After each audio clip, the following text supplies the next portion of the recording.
Inzozi mbi cyane, inzozi mbi cyane urota hagati ukavuga ati mana babarira ziba ari inzozi, nawe ubwawe ukabyibwira.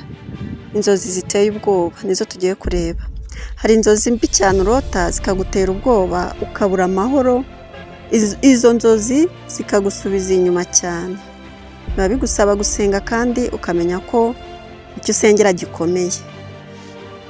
Ntabwo dutinda, izo nzozi ni izihe? Gumana nanjye muri aka kanya gatoya urasobanukirwa inzozi mbi cyane. Ni nyinshi mbi ariko nafashemo nkeya ushobora kurota zikagutera ubwoba. N'ibisobanuro byazo turagenda tuzireba. Inzozi za mbere, kurota uri mu ishuri rya kera cyangwa se kurota uri mu ishuri. Bivuze ngo amateka ya kera arakugarukiye. Hano akenshi amateka baba waraciyemo abenshi ntabwo aba ari meza ku buryo wakwifuza kuyasubiramo. Ubuzima wari urimo wiga primaire, wiga segonderi, niba ubu ngubu wararangije university ukaba wubatse, buriya buzima ntabwo buba ari bwiza. Igihe uzarota uri mu ishuri ukabona uri gukora imibare, uri kumwe n'abana mwiganye, ukabona rimwe na rimwe n'igihe urota ukabona utari kubibona neza, ukabona umubare ntabwo uri kuwubona neza, mbese ibintu bikagenda bikagukomerera kandi yenda waranabitsindaga. Ahangaha biragoye cyane. Izi nzozi ni mbi pe. Bisobanuye ko hari umwuka wo kugusubiza hasi cyane. Haguruka rero usenge cyane uko bigoye. Izi nzozi ziri kugusubiza inyuma. Fata amasengesho y'iminsi 3 cyangwa se y'iminsi 2. Ahangaha gusenga ntabwo ari ukwiriza ubusa gusa. Gusenga ni iki? Kuganira n'Imana. Kuganira n'Imana wayihaye umwanya. Ushobora kuvuga ngo gusenga kandi kwiyiriza ubusa sinzabishobora. Oya, senga uburyo bwawe wumva ko hari uko ugiye kuganira n'Imana kutari gusanzwe. Icyo gihe usengera izi nzozi, uyu mwuka ukurweho.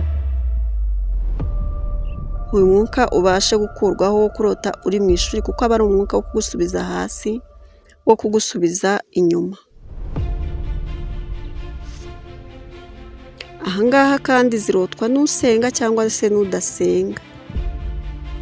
Kandi bikwereke ko fondasiyo yawe ifite ikibazo. Bikwereke ko rwose ariyo mpamvu nkubwira gusenga cyane. Bikwereka ko fondasiyo yawe iri kugira ikibazo. Hari umwuka urimo gusubiza hasi, ukwiriye gusenga bidasanzwe. Icya kabiri uzarota kikaba ari inzozi mbi kuri wowe, bikaba bigusaba gusenga. Kurota wibona uri iwanyu. Kwibona uri iwanyu ni karande yo kudatera imbere. Akarusho noneho ugasanga ntihanakibaho yenda bitewe n'amateka twagiye tunyuramo. Wowe ukibona hari inzu kandi yenda nta n'ikihaba. Menya ngo ntacyo uzakora ngo kikugendere neza. Nta kintu uzakora gikunde uretse kubanza gusenga. Aha sinababwiye ko gusenga ari ukwiriza gusa. Usenze wiyirije ni byiza kurushaho, ariko utanabishoboye upfa gushaka umwanya uha Imana. Ahangaha ni wibona wasubiye ku ivuko, senga ushyizeho umwete. Izi nzozi ni mbi cyane. Zisengere zibashe gukurwaho.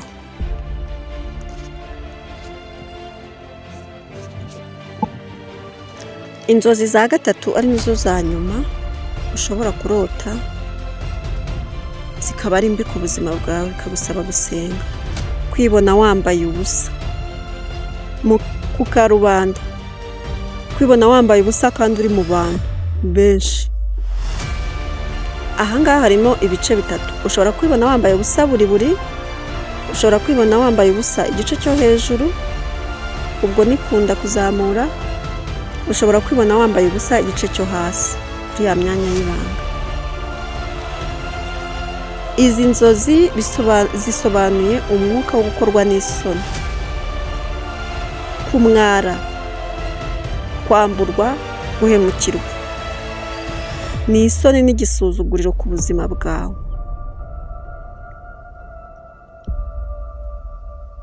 Ni ukuvuga ngo ahangaha nurota izi nzozi uzahorana ibintu bigutera isoni, hahandi ugera ku rwego rwo gutira n'isabune utakabaye uyitira.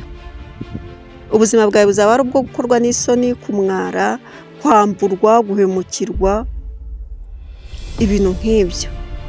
Aha rero kwambara ubusa nk'uko nabibabwiye harimo ibice bitatu.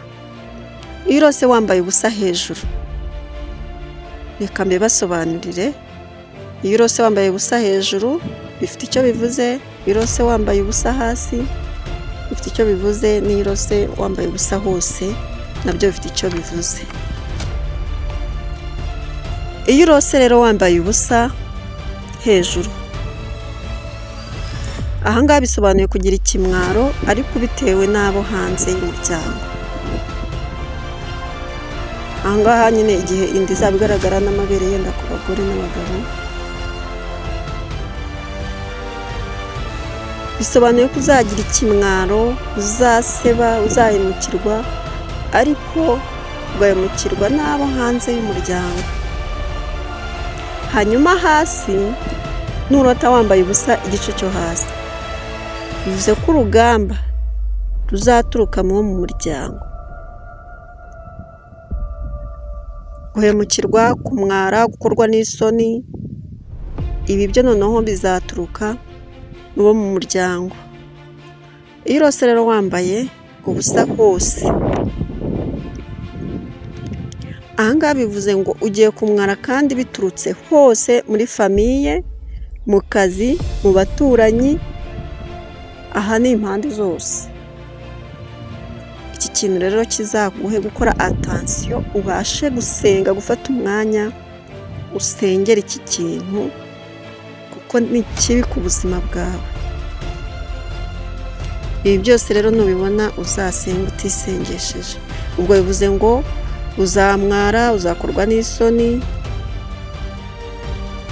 uzamburwa. Rero senga unirinde, kandi kwirinda biruta gusenga. Usenze ntiwirinde ntacyo waba ukoze. Mbisubiremo, kwirinda biruta gusenga. Uko usenze ntiwirinde ntacyo waba ukoze.